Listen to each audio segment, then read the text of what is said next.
1967, I was a 20-year-old student at the United States Merchant Marine Academy in Kings Point, New York. And in 1967, I was standing right on this road here, hitchhiking all the way to Montreal, Canada, to Expo 67, the World's Fair on the Future. But I was going to see one person in particular. It was the geodesic dome, the U.S. Pavilion in 1967, designed by a man named Dr. R. Buckminster Fuller. It was a different time, and that was me in 1967, on my way to meet the man who could see the future.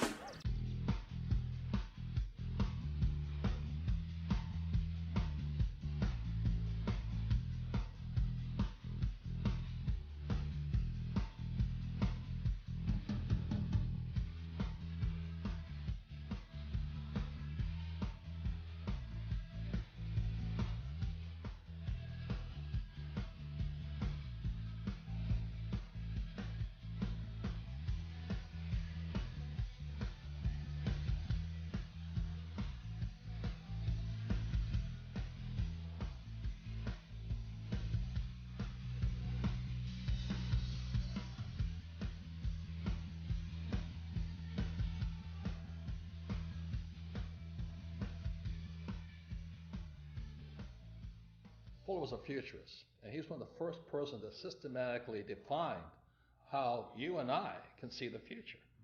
So that really intrigued me, because if I could see the future, I could see the future of stock markets, bond markets, real estate markets, and all that. And so I had a very small reason to want to be a futurist. It's all about greed to make money. So then in 1981, I had the opportunity to study with Dr. Fuller up in Kirkwood, California, which is near Lake Tahoe. And I spent a week with him up there. And I realized he wasn't looking at the future of the stock market. He was looking at the future of humanity.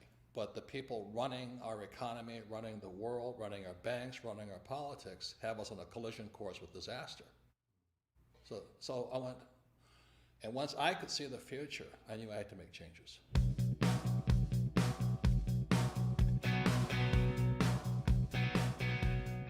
I was in rock and roll. You know, I had bands like Van Halen, Boy George, Duran Duran, The Police, and I was having fun, man. It was sex, drugs, rock and roll, and I was in my 30s. I thought it was hot life, great life, you know. Then I met Fuller, and then I changed. You know, there's more to my life than just making money and selling hats, wallets, bags, t-shirts, and, you know, sex, drugs, rock and roll. And so after 1981, I started studying with him more earnestly. I studied his books more, especially his book, Critical Path. I started applying what Fuller's teachings, how to predict the future, to the markets, because that's my interest. That's my Rich Dad and Bucky Fuller, that's where they come in line. They say the same thing. The markets are manipulated.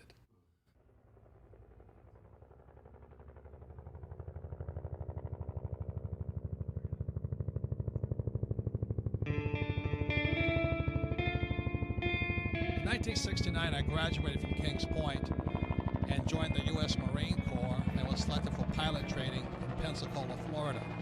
In 1972, I was flying helicopter gunships in Vietnam. Also in 1972, my rich dad sent me a letter saying that President Nixon took the dollar off the gold standard in 1971. He said, "Be careful, the world was about to change." So in 1971, was when our wealth began to be stolen.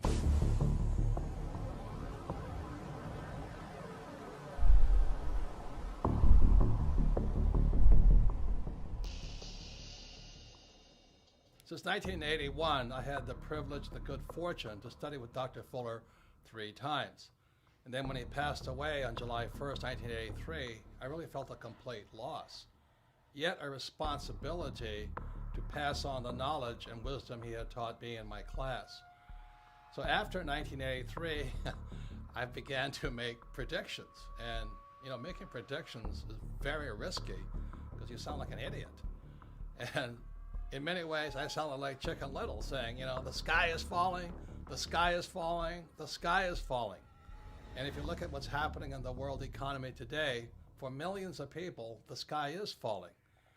So in 2002, I published this book here called Rich Dad's Prophecy.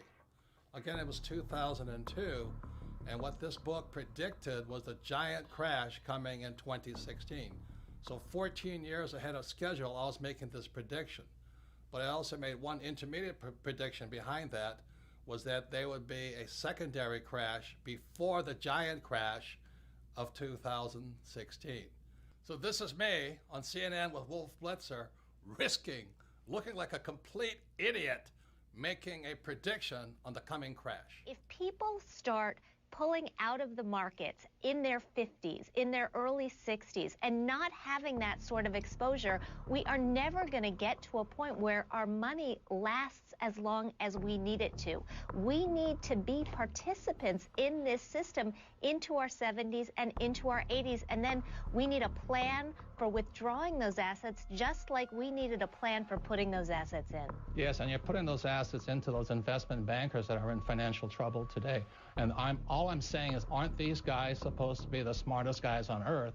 And shouldn't we be careful who we take financial advice from, including the four of us on this panel? Yeah, absolutely. Absolutely. And that's what I'm saying. There's a lot of bad advice. But Robert, you're really that worried about Goldman Sachs and Lehman Brothers? Yes.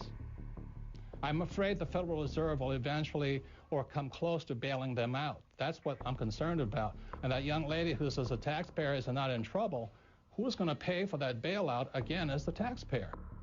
Lehman Brothers says it plans to file for Chapter 11 bankruptcy protection.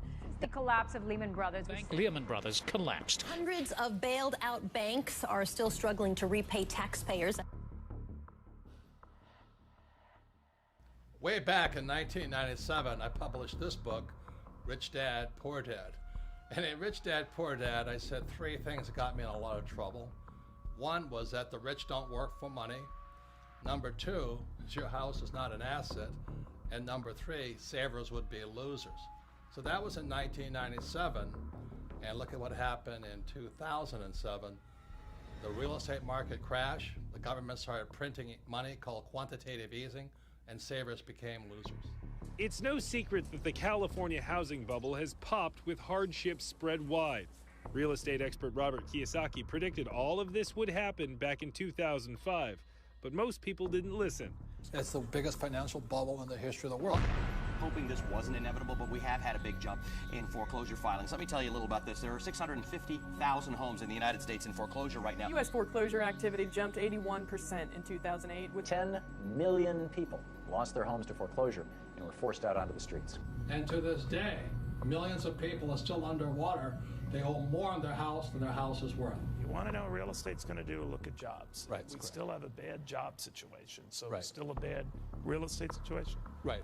Real estate is only as valuable as there's jobs. What made you write Conspiracy of the Rich? It goes back to why don't we have financial education in our schools?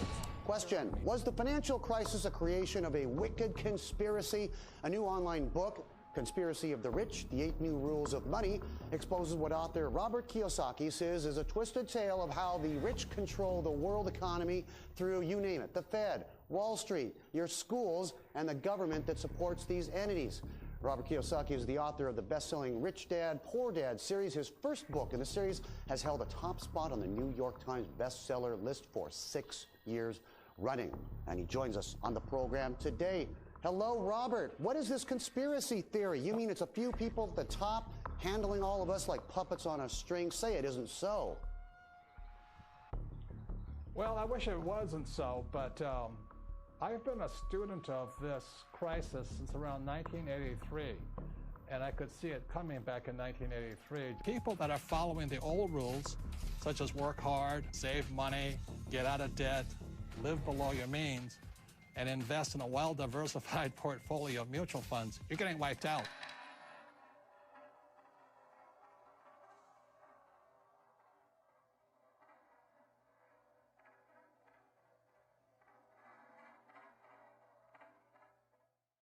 So all coins have three sides. There is no such thing as a one-sided coin. See, all coins have heads on one side and tails on the other side, and the third side is the edge. So in real life, there'll always be people who say you're right, other people who say you're wrong. There's other people who are saying that we should be Republican or you can be a Democrat. See, the intelligent thing to do is stand on the edge. You see, intelligence is found on the edge. The moment you take a side, you say one side is right and the other side is wrong, you become an idiot. And in today's world, we have the battle between the capitalists and the socialists. I say both sides are right, but the most important thing to do is which side is best for you. So stand on the edge, be intelligent, and look at heads and tails. The test of a first-rate intelligence is the ability to hold two opposed ideas in the mind at the same time and still retain the ability to function. F. Scott Fitzgerald. On July 1st, 1983, I was driving down the highway in Honolulu, Hawaii, and it came over the radio, futurist and genius Buckminster Fuller passed away today. And this overwhelming sense of, I had to pull over to the side of the road, all these cars whizzing by and just cry. I've mentioned the WinStar project, and one of the gentlemen who's involved in the WinStar project is named Buckminster Fuller. He's a very, very dear friend of mine. I consider the genius of our times. And this is a song that I wrote for Bucky that's part of the new album that I'm out in L.A. recording. I suppose that there are those who'll say he had it easy, had it made in fact before. You know, because he was what they call the grandfather of the future. You know, John Denver talked about he was our hope, that he was going to bring about a better world. And so when he died, you know, the question goes, well, who's going to replace him? And thank God I always remember what Fuller said. He says, in 1927, when he was a complete screw-up, you know, he's lost his businesses and all this stuff, he says, what can I do? I'm just a little guy. So as I'm sitting on the side of the road, you know, just mourning the loss of what I thought was the man who was going to lead us out of this mess we're in, I realized he was not there anymore. Then I had to ask myself, what can I do? I'm just a little guy. And in '84, I sold my businesses, quit my job, met this beautiful woman named Kim, my friend Blair Singh and I, now Rich Dad Advisors. We all held hands and we took a leap of faith. Went in and said, I don't know what we can do, but we have to do something. And we were broke for years. But we just kept teaching and talking to people what Fuller says and teaching the same things my rich dad taught me of how you never need a paycheck again and how you can find financial freedom versus job security. That's how strong his love for you and me. A friend to all the universe, grandfather of the future, and everything that I would like to be. In 1983, after Fuller passed away, and I read his book, Grunch of Giants, Grunch standing for Gross Universal Cash Heist, I understood what both men were saying. Our wealth is being stolen via our money system. What man can do is change the world and make it new again. Don't you see what one man can do? So the thing I'm upset about is our school system doesn't teach us anything about money and how the ultra-rich are manipulating the system via printing money. They're ripping us off for our money system. So that's why, as I said, there's three sides to a coin. You got to decide which side you're on. You want to be on the poor and middle class side? Knock yourself out, have a good time. Work hard, pay taxes, and lose money. I want it to be on this side of the coin. The riskier side is the poor and middle class, because the state of the economy today, they're going to keep printing. We cannot survive this thing. The central banks will just keep printing money. And that's good for me because I'm going to make more money, but every time you print money, the poor and middle class get poorer. So that's why I wrote Second Chance. You have to decide where you want to be, you know? I made my decision years ago. I don't want to be on the poor and middle class side. I want to be on the rich side. But I also found the social responsibility to let everybody know the whole picture.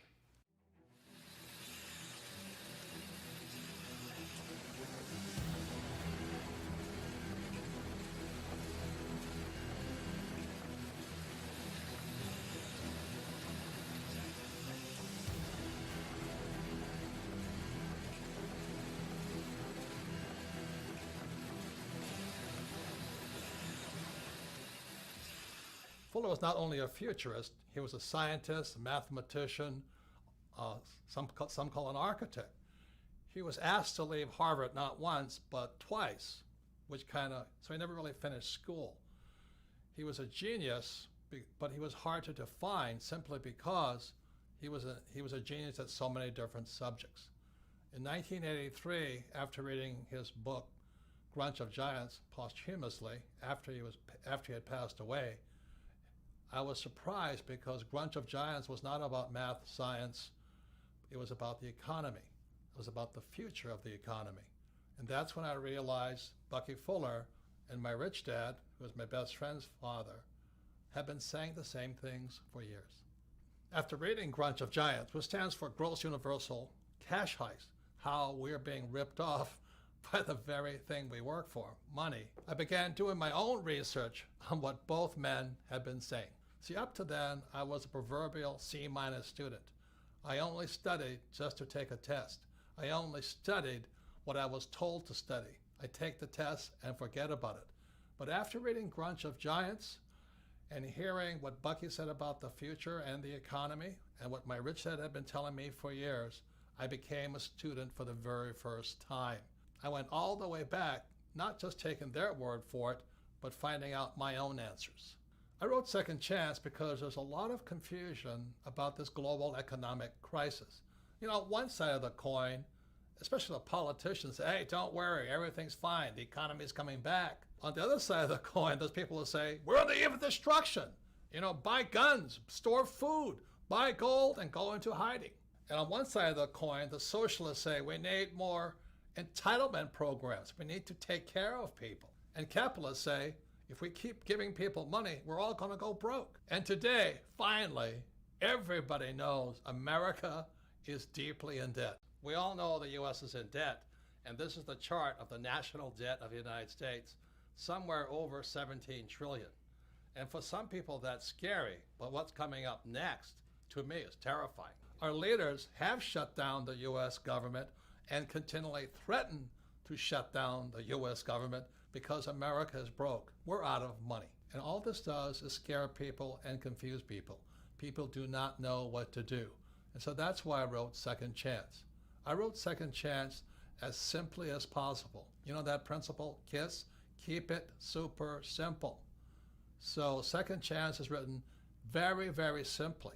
There's another saying that goes, you know, a picture is worth 1,000 words. So instead of using a lot of economic terms and financial terms that confuse people, I did my best to use the simplest charts possible, charts and graphs, so you can look at it. Just look at the pictures and you come to your own conclusion. Which way is this economy going? Are we going up or are we going to go down? I left it up to you to decide whether things are good or bad. The great thing about Second Chance and all the pictures in it, a 10-year-old child can look at the pictures. If they do nothing else, just look at the pictures and they go, oh my God, is that what's going on? And then you as a family, hopefully one of you has read the book, can discuss further what the charts and graphs mean. The following are examples of some of the charts you'll find in Second Chance. Remember, a picture is worth 1,000 words. So this first graph is a picture of the purchasing power of the US dollar. You know, people say there's inflation. There really isn't inflation. What's really happening is the purchasing power of the dollar is going down. This makes life harder and harder on those who work for money. So in other words, the US dollar is worth less and less and less. The more the government prints money, the more worthless the US dollar becomes. The government says they won the war on poverty. Well, this chart says differently. Because the US is printing money, what you find out is harder and harder for the poor and lower middle class to earn what's called a living wage. In other words, they can't afford to live. They can't afford a house, they can't afford food, they can't afford transportation. And what this chart shows here is the increased use of food stamps. So while our government says poverty is going down, the reality is that use of food stamps is going up. This means the average American cannot afford to live. And add to this, high-income jobs are being outsourced to countries like China and Pakistan and India. So this is another reason for this next chart here. You'll see that the middle class in America is not growing. What this chart shows you is the middle class is shrinking.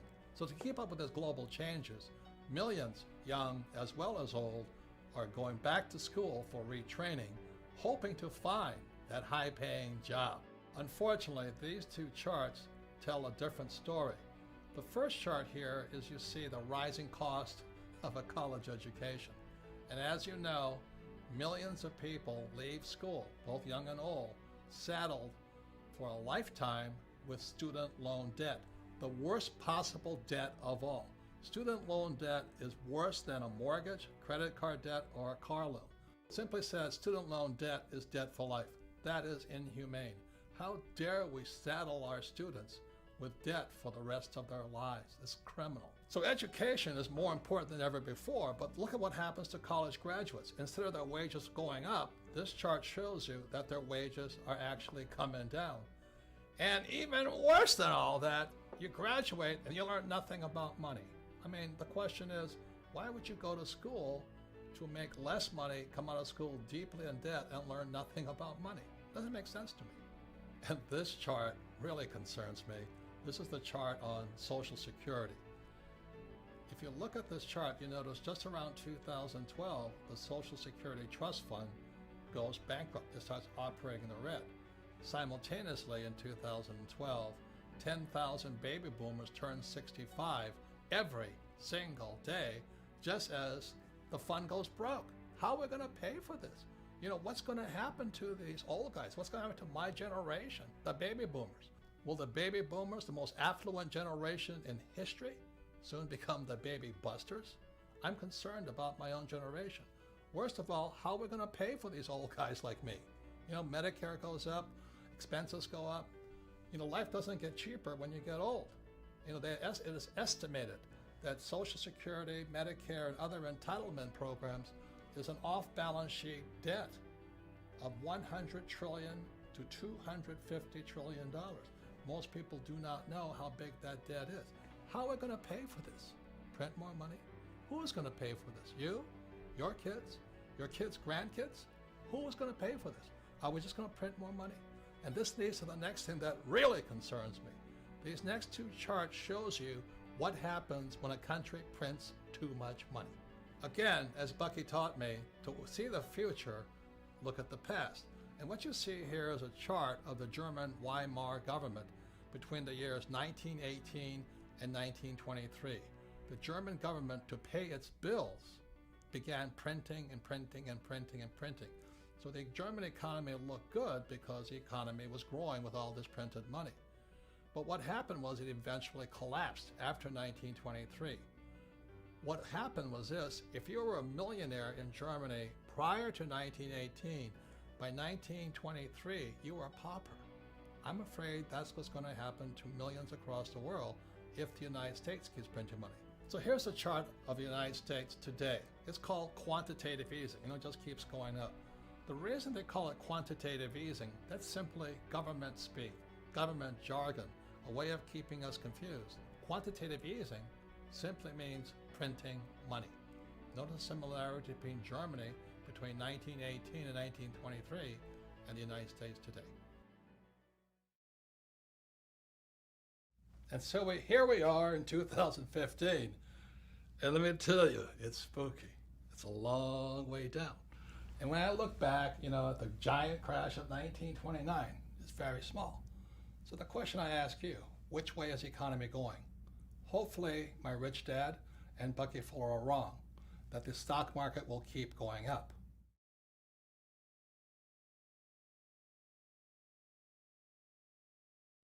Looking for a savior, the German people elected Adolf Hitler Chancellor of all Germany in 1933. After taking control of Germany, Hitler is quoted as saying, "What luck for the rulers when men do not think." Same thing is going on in America today.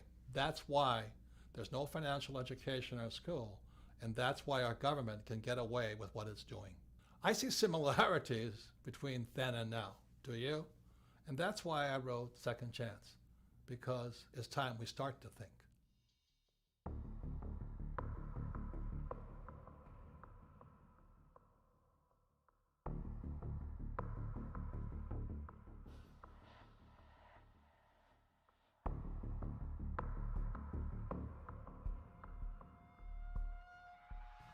as I said in part one, in 1971, President Nixon took the dollar off the gold standard, and the dollar became debt, and the U.S. could now print money. I have directed Secretary Connally to suspend temporarily the convertibility of the dollar into gold or other reserve assets. The problem is our education system never changed after 1971. You see what low grade you made on your weekly mathematics test? More than half of you failed. Most of those who passed just got by. Nobody had 100%. And now we have this gap between the rich and everybody else. And this is dangerous. The gap between the rich, poor, and middle class is too wide. And for the first time, the American dream is disappearing. Instead of the American dream where everybody become rich, many people in America and throughout the world are angry at the rich. You know, today some politicians are saying, look at the gap between CEO pay and employee pay. Well, that is the American dream, to get rich. Do you get angry at the Kardashians for making millions? Do you get angry at sports stars for making millions? Do you get angry at rock stars for becoming rich? Look, if you're going to get angry at somebody, get angry at our school system. Look, this is not an economic crisis. This is a crisis in education, which is why I always ask, why is there no financial education in schools? That's where the gap is caused. You can't give people money and expect the gap to get closer. That's crazy. So this next section, you will find out from me, if I ran the schools, this is what financial education would look like. So now we're in part 3 of Second Chance, and part 3 is about what is financial education. Because you see, education also comes in 3 sides. On one side, you have traditional education, and on the other side, you have financial education. And our job is to stand on the edge and figure out what's best for you and me. I mean, what are you going to do about the financial crisis? Are you going back to traditional education, or is your second chance found in financial education? So traditional education is like my poor dad's education, which is go to school, you get a job and become an employee, you save money, you work hard, you get out of debt, you buy a house, and you invest for the long term in the stock market. And that's traditional education. And on the financial education side, which is my rich dad side, it's opposite. And that's what makes it hard for most people, because it's opposite. On rich dad's side, it's become an entrepreneur, somebody who hires employees. You understand debt, because debt makes the rich richer. You have to understand taxes, because taxes make the rich richer. And also you must understand markets. Yes, you must be able to make money when markets are going up and markets are going down. See, my concern is if there is this large crash coming, if markets come down, it's going to wipe out these guys on the traditional education side. So the question for you is, which side is best for you? For your second chance, is your second chance going to be found going back to school, traditional school, and getting a high-paying job, or being on the financial education side and learning to have money work for you? Which is best for you? So actually, financial education can be pretty easy. My financial education began when I was just 9 years old. It was when my rich dad, who was my best friend's father, he would teach his son and I about money playing the game of Monopoly. And we all know the great formula for Monopoly. It's 4 greenhouses, 1 red hotel. So I would play, rich dad, his son and me, we would play Monopoly all day long, and then I'd go home. The difference was my rich dad was kind of talking to us, teaching us to think like rich people. He was like a teacher, a coach, and a mentor as we played Monopoly. And then I'd go home to my poor dad, and he'd say, "What you been doing all day?" You know, I'd say, "Well, I've been playing Monopoly." "Ah! What a waste of time. Go and do your homework. Because if you don't do your homework, you won't get good grades, and you won't get a good job." So that's where my financial education began. See, my poor dad's a great man. He graduated from the University of Hawaii in less than 2 years. He went on to Stanford, University of Chicago, and Northwestern, ultimately getting a PhD and becoming the head of education for the state of Hawaii. So he was academically smart, but he had no financial education. On my rich dad side, my rich dad never finished school, but he understood how to play the game of Monopoly. So he taught his son and me, starting at age 9, and we played that game probably 1,000 times over the years. We played it until I was in my 30s with Rich Dad. And today, what I do, and my wife does, is we play Monopoly in real life. So this is my question to you. For your second chance, is it time for you to start playing Monopoly in real life?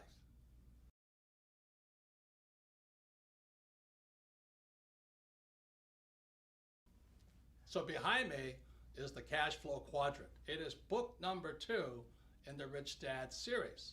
And the cash flow quadrant is a very important book. And again, you're going to find out things are opposite. See, on one side of the quadrant, you have E and you have S. This is my poor dad side. E stands for employee. S stands for self-employed, small business, specialty, a specialist, or a star, like a movie star or golf pro. So we have E's and S's on one side, and on my rich dad side, you have B's, which stands for big business. These are the guys like Henry Ford, Mark Zuckerberg, Steve Jobs, Bill Gates. And I stands for investor, but just not any investor. This stands for professional investor. See, most people who invest on the E and the S side, they invest in 401ks, they invest in IRAs and Roth IRAs. These guys are passive investors. When we talk about investor, we're talking about proactive, professional investors. So on this side is my poor dad side, E's and S's, and on this side are B's and I's, and this is my rich dad. So when I was a young man, I had to decide which side was best for me, E or S, B or I.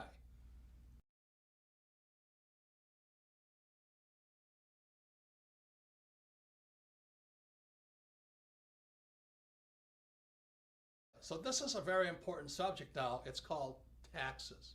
Now, most people hate paying taxes.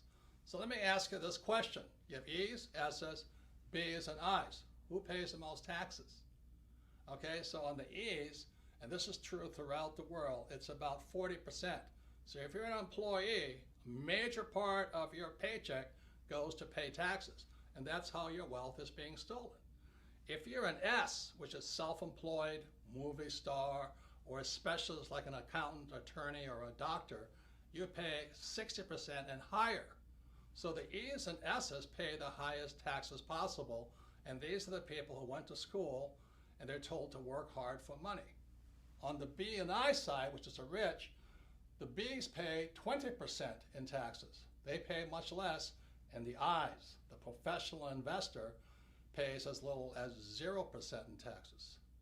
So some of you are saying this is not fair.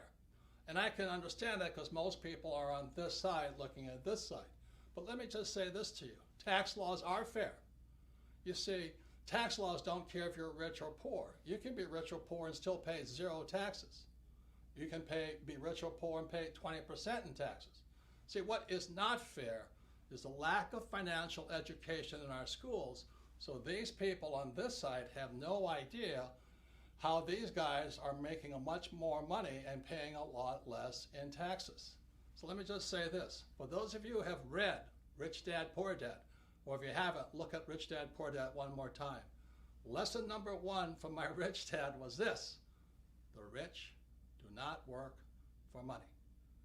See, these guys here on the E and the S side, they work very hard for money, and they pay the highest taxes. What Rich Dad said on the B side, you should have people work for you, so you pay less taxes.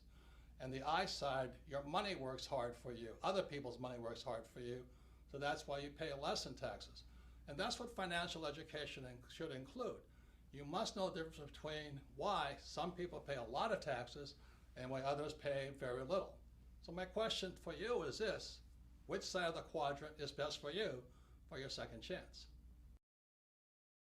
Second Chance is an in-depth learning package, primarily for people who want to know more about the B side and the I side.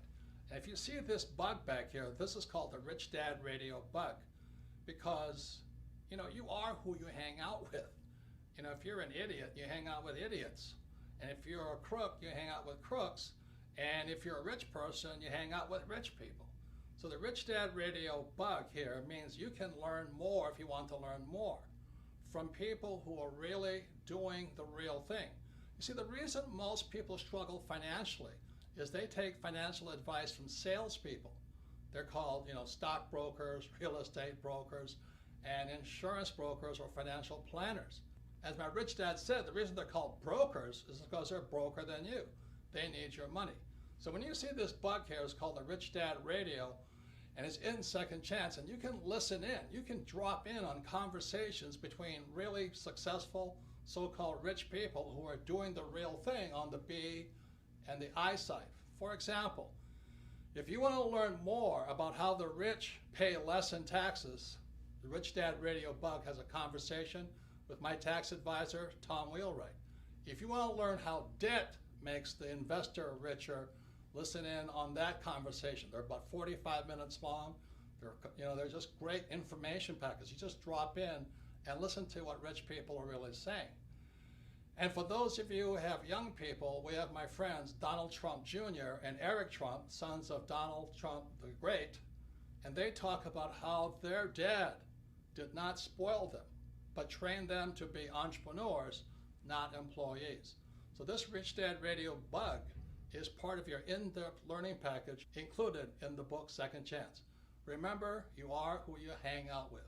Birds of a feather do flock together. So in 1994, Kim was financially free. She was only 37 years old, and I was 47 years old. So people kept asking us, how did you guys do it? And so we told them we just played Monopoly in real life, but that didn't satisfy them. So by 1996, Kim and I developed the cash flow board game, as you see behind here.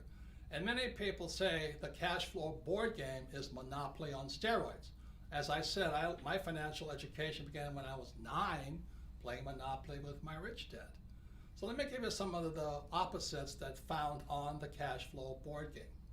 This is one big opposite. In the middle of the game, you see this thing called the rat race?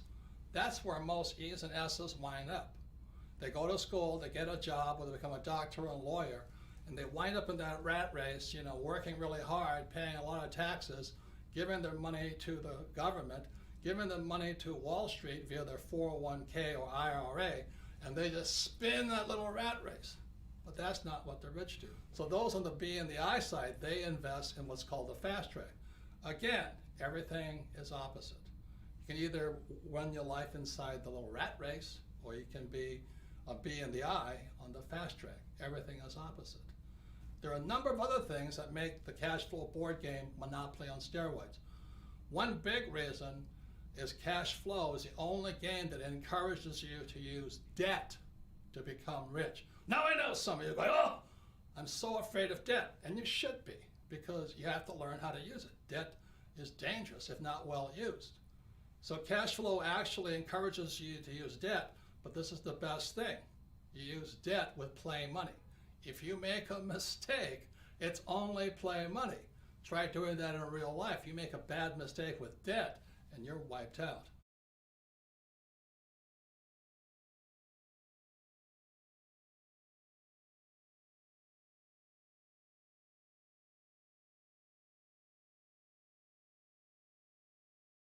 This is the most important part of the cash flow game. The cash flow game, again, Monopoly on steroids, is the only game that teaches you to use a financial statement. Now, 99.9% of all kids leaving high school have no idea what a financial statement is. Can you imagine that? You see, on my poor dad's side, the E and the S side, my poor dad says, oh, you have to have good grades. So when you're in school, your report card is A, B, C, D's, and F. So my rich dad on this side said, on the B and the I side, your report card is called a financial statement. So many people leave school thinking their report card's the most important thing. They have a 4.0 or 2.0. Who cares? What really counts is your financial statement. Now, if I was to grade our political leaders on their financial intelligence, I would give them an F. That's all the politicians, from the president on down. They should be fired for running the economy into the ground. And what about all the bankers who really cheated a lot of people? They should get an F. You know, they're the people that actually tell you to invest for the long term in savings and in the mutual funds. They should get an F for bad information. And what about the school system? Now, I'm not blaming the teachers, but the academic system of America, if they have a financial report card, I'd give them an F also, because they're failing to educate people and prepare young people for the real world. Remember, the banker wants to see your financial statement. But the people on this side, they're still living in the past. Oh, I'm an A student, you know, I have a 4.0 average. Well, your banker doesn't care. Your banker wants to see your financial statement, because your financial statement is your report card when you leave school. But if 99% of high school kids have no idea what a financial statement is, no wonder we're in economic trouble. Couple more things. When you look at the financial statement, you'll see over here it says income. E's and S's always want, oh, I want a high-paying job. I want a high-paying job. They want income. What makes the rich richer is they focus on the asset column. It's the asset column that makes the rich richer. So the beauty of playing the cash flow game as many times as possible, it's like the fundamentals. It's training you to think like a rich person and think about acquiring assets, not high-paying jobs, which are taxed. So this is some of the most important things about the cash flow game, is your focus will be on assets, not income. And it'll train you to think like a rich person, not a poor middle class person who wants a high-paying job. So this is the power found inside the cash flow game. Kim and I designed this game in 1996 to have people teach people. I'm telling you, this works. This is what Kim and I did to retire in less than 10 years, because we focus on assets, not a high-paying job. And the cash flow game can do the same thing for you, to train you to think like a rich person, not like a poor middle-class person looking for a high-paying job. For those of you who are considering a second chance in the B quadrant or the I quadrant, I'd like to introduce you to my sweetheart Kim, because the B quadrant and I quadrant is not for everybody. But this is my sweetheart. The smartest decision I've ever made was getting married to Kim. It's a blessing, almost 30 years now. Almost 30 years. And when I met Kim, she was an employee in an advertising agency. But I was most impressed was you were going for the B quadrant. Yes. And you had a little network marketing business. Yeah, I knew very early on I did not want to be an employee. I didn't really know what the options were because I was always around employees growing up. But I got introduced to network marketing while I was working in advertising. And I thought this would be a good idea for me to start to learn what it is to be a business owner. So I got set up with this network marketing company. I was representative, and it was a great learning experience for me into what it takes to be an entrepreneur, because if I didn't make the sale, I didn't get any money. And I had to get very creative on how I was going to sell, because of course, like most network marketing, you go to your family and friends and that runs out pretty fast. So then you've got to go find new customers. So I would set up my little salons at fitness clubs and different places throughout Honolulu, and I would continue to sell. And I'd also learn how to sell and what worked and what didn't work. But it was probably one of the best business trainings I could have had early on. And you had to teach other people how to sell in a role. Exactly. Yep. You had to teach others. You had to learn about leadership. So network marketing for me was a great way for me to discover if I wanted to become an entrepreneur. And so when I met her 30-something years ago, I said, man, she's got beauty, she's got brains, and she loves business. I do love business. And we've become business partners for 30 years now. I wouldn't be here without her today. And she and I developed the cash flow board game. For those of you who want to find out if you want to be a professional investor versus a passive investor, if you're tired of 401ks and IRAs and Roths and all that other stuff, that's what we developed the cash flow game for. Yes, and so we developed the cash flow board game basically to teach people what it was Robert and I did to become financially free. Yes, so we recommend network marketing if you want to move into the B quadrant, and for those interested in becoming professional investors, check out the cash flow board game. So I actually have a business degree, a college degree in business, but I have to say, getting into network marketing, I learned more about what it takes to be an entrepreneur than I ever learned in my 4 years of college. So once again, education is more important than before, but as you can see, there's different types of education. There's traditional education on one side and financial education on the other side. Well, the same is true with learning. There's more than one side. And back in 1969, educational psychologist Dr. Edward Dale, again in 1969, created this thing here called the cone of learning. And on the cone of learning, you'll find out there's more than one way to learn. When we look at the bottom of the cone here, what you'll find, there's two ways of learning. There's reading and then listening to words or listening to lecture. This is my poor dad's way of learning. To me, as a kid, it was boring, boring, boring. At the other end of the cone of learning, you'll find the best way to learn is to do the real thing, but just below that is a thing called simulation. Simulation is another word for games or practice or simulating doing the real thing. So at the top of the cone was the way my rich dad taught me. At the bottom of the cone is where traditional education or my poor dad tried to teach me. So what Edgar Dale, again, Dr. Dale in 1969, educational psychologist, found out that reading, you retain the least, less than 10%. And then when you listen to lecture, it's about 20%. So that's why in school, so much of the time is I would attend class and listen to a lecture and forget everything. So once again, it's more than two ways to learn. At the bottom, these are the A students. And a lot of times at the top, these are the C students or D students.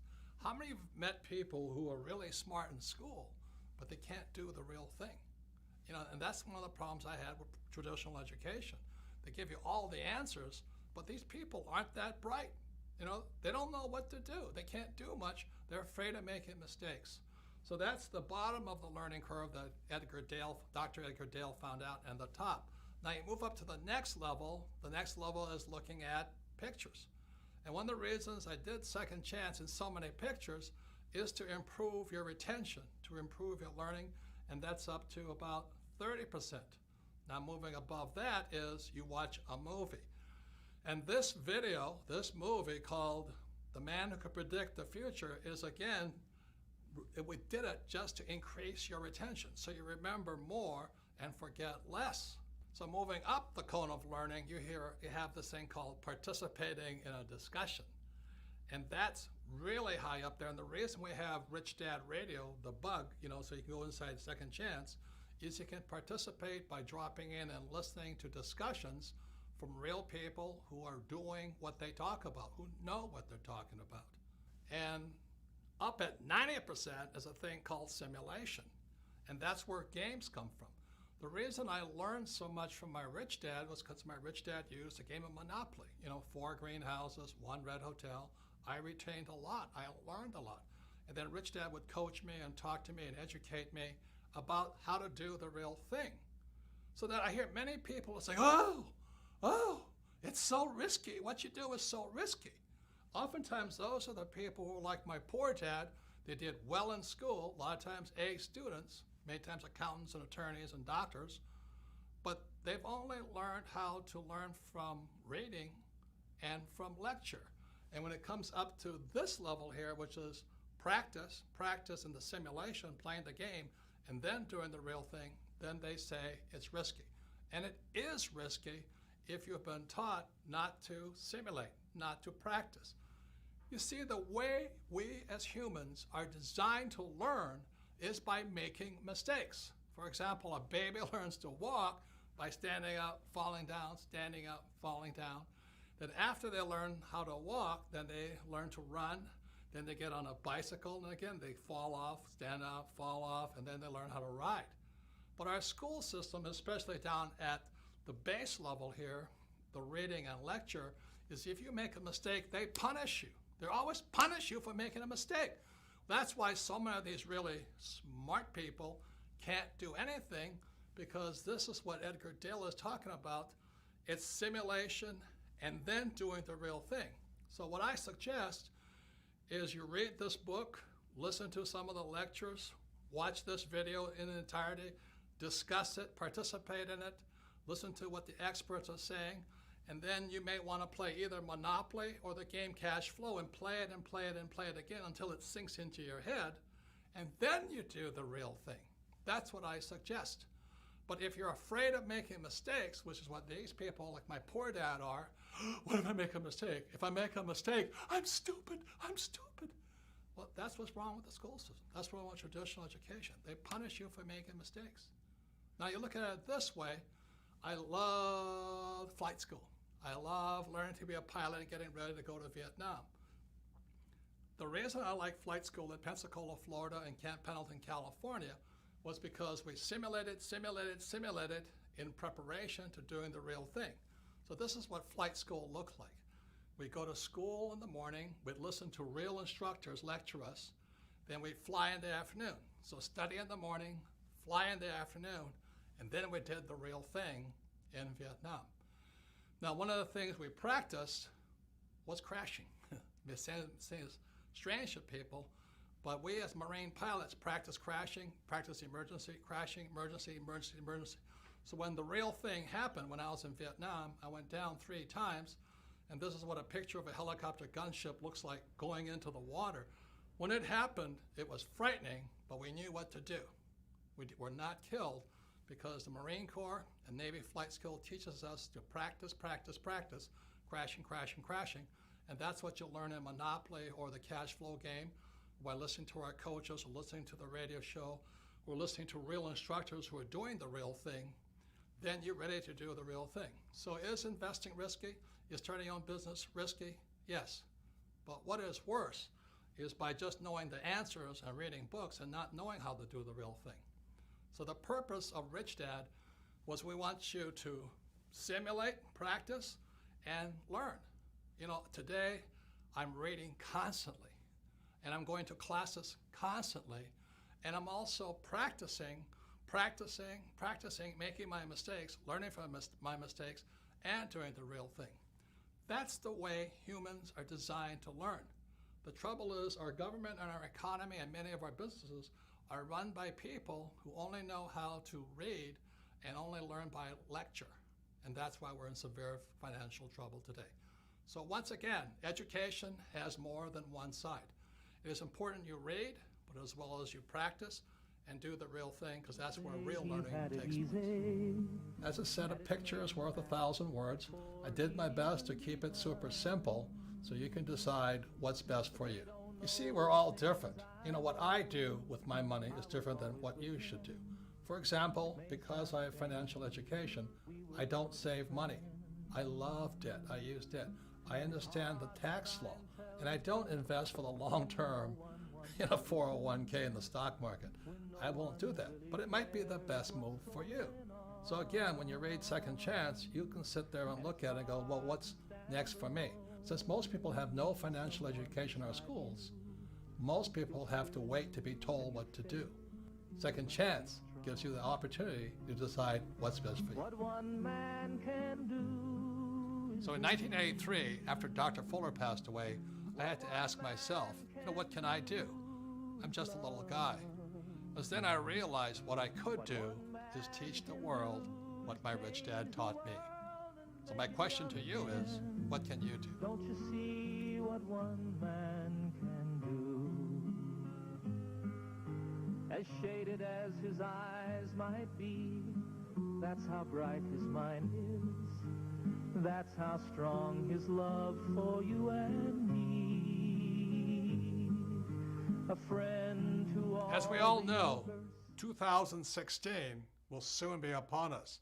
We have about a year and a half to find out if Rich Dad's prophecy and Bucky Fuller's predictions will come true. Let's hope they were wrong. Yet as you all know, if you saw in part 1 on CNN with Wolf Blitzer and Bloomberg and other TV stations, I did get it right. As predicted in Rich Dad's prophecy, there would be a preliminary crash prior to the giant crash of 2016.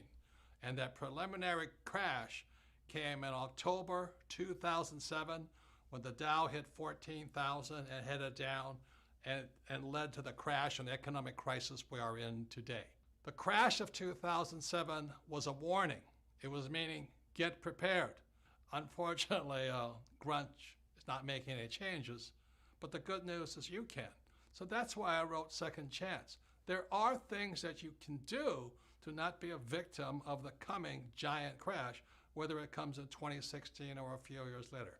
But it is coming. See, crashes can be good because crashes, like a coin, has three sides. You know, you can stand on the edge and look and say, well, which side of this crash do I want to be on? You know, on one side, the crash will wipe out millions of people, just as the crash of 2007 did. On the other side, you can look at what the smart people are doing, is you can say, oh my God, this is my chance to make tremendous headway. I can get rich instead of get wiped out like everybody else. So again, a crash has three sides. Your job is to decide which side do you want to be on. You want to be on the side that gets wiped out, or you want to be on the side that makes fortunes because of it.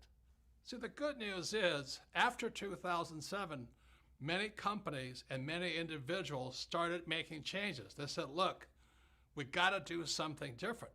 So those people, when the next crash comes, again, be it 2016 or a few years later, they'll be stronger, better, more prepared to do very well when that crash comes. So the good news is, in a crash, you can get richer much, much faster. I mean, after 2007, I thought I died and went to heaven. It was a wonderful time, except unfortunately, millions of people got wiped out because they didn't know what was coming. So remember this, it's really a good time in a crash because when things come down, you actually can get rich faster if you know what you're doing. For example, and let's say this doesn't happen, let's say the US dollar crashes, it goes down. Well, on the other side of it, if you're in precious metals like gold and silver, you can get rich really quickly.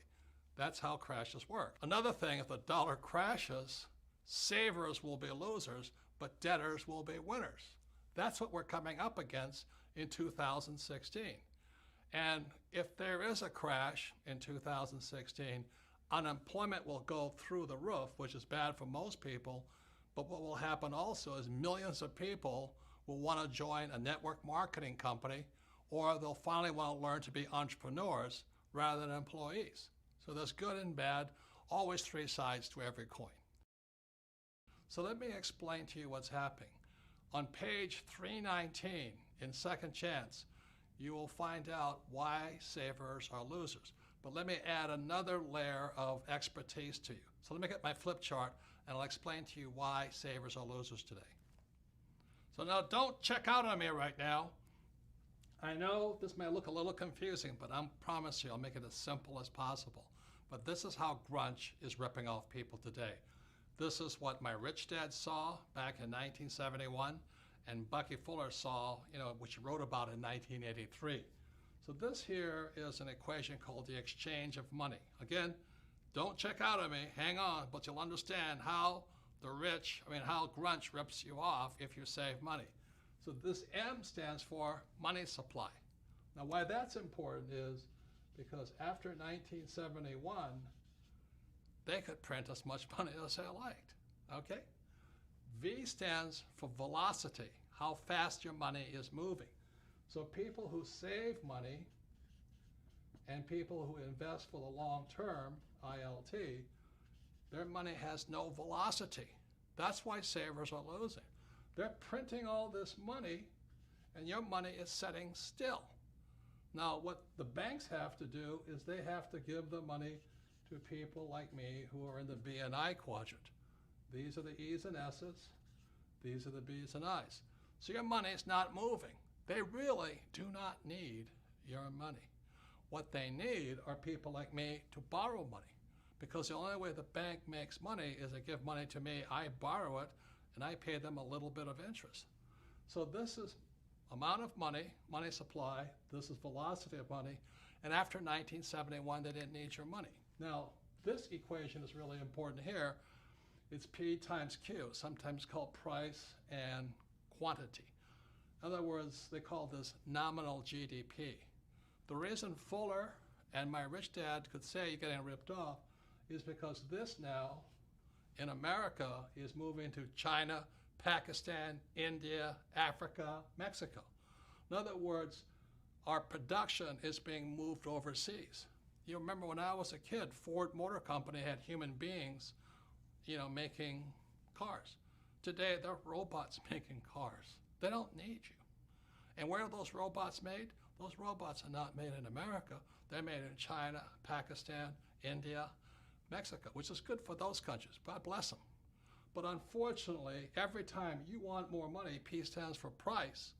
The big corporations like Nike, like Apple, like General Electric, they just move the jobs offshore. So that's what's really wiping out people today, is that you want more money, they're going to move offshore. And that's what's really killing people today. So if you don't understand this, don't worry. Part of it is inside Second Chance. But this is the equation. After 1971, they don't need your money anymore. That's why they don't pay any money for your savings. They don't need it. But they do need people like me who can use debt. And what the grunge is here is they're just the big corporations. They're not really U.S. corporations. You know, that you think Apple is a U.S. corporation? It's not. You think General Electric's a U.S. corporation? It's not. You think Nike is a U.S. corporation? It's not. So you sit there waving the American flag, but our jobs and our factories are going overseas. And so what they tell you to do is to save your money, invest for the long term, and you're getting screwed because your money is not moving. So let me give you one more example of what's happening with your money like this. Let's say I had a restaurant, and in a night, I serve one setting of tables. One set of customers come in. I make X amount of money. But what velocity means, you want to serve 2 sets of people, 3 sets of people. And that's what velocity means. If your money is parked in a savings account or in a long-term, investing for the long term, you're getting screwed. You're getting screwed because your money is not moving. There's no velocity. So on page 319 in Second Chance, I write about what I do. I'm not recommending that you do it, but what financial education allows me to do is I keep my money, but it's not really my money, it's your money moving. And that's one reason the rich are getting richer. And again, this is how grunge, this is how Fuller and Rich Dad could predict that your wealth was being ripped off by the biggest banks, our corporations, and our school system. So this is the thing called the velocity of money. Your money is not moving, that's why you're being ripped off, because they keep printing more of it. And if the stock market crash, the people who don't move their money get wiped out. So if you don't understand this, don't worry. 99.99% of the people don't. In fact, the economist in my economics class who taught me, they didn't understand it either. They don't understand this because most economists, they save money and they have a retirement account. They have to be an investor, a B or an I, to understand this. So if you don't understand it, the reason this video is made available to all of you is sit down with your friends, 2 or 3 friends. Watch this video. Discuss this. Discuss the whole video. Do it 2 or 3 times because repetition is how we learn. Every time you watch this video, you'll learn a little bit more. So if you don't understand this, don't worry about it because the economist who taught me this when I was in business school, he didn't understand it either because he saved his money and he invested for the long term in the stock market. And what the rich are doing is to keep the speed of their money, the velocity of their money up. Please discuss the number of times and you'll see a whole nother world. So the people that pay the highest taxes, again, are employees in the E quadrant, self-employed in the S quadrant, savers, and employees with 401ks. These are just examples of the ways grunge rips us off, steals our wealth, just because we have no financial education in our schools. That's criminal. If Fuller's predictions are true, the next 20 years will not be like the past 20 years. So for those of you who think your job is safe, think again. For those of you who think your savings are safe, think again. And for those of you who think your college education will save you, think again. The next 20 years will be unlike anything like the past 20 years. So be prepared.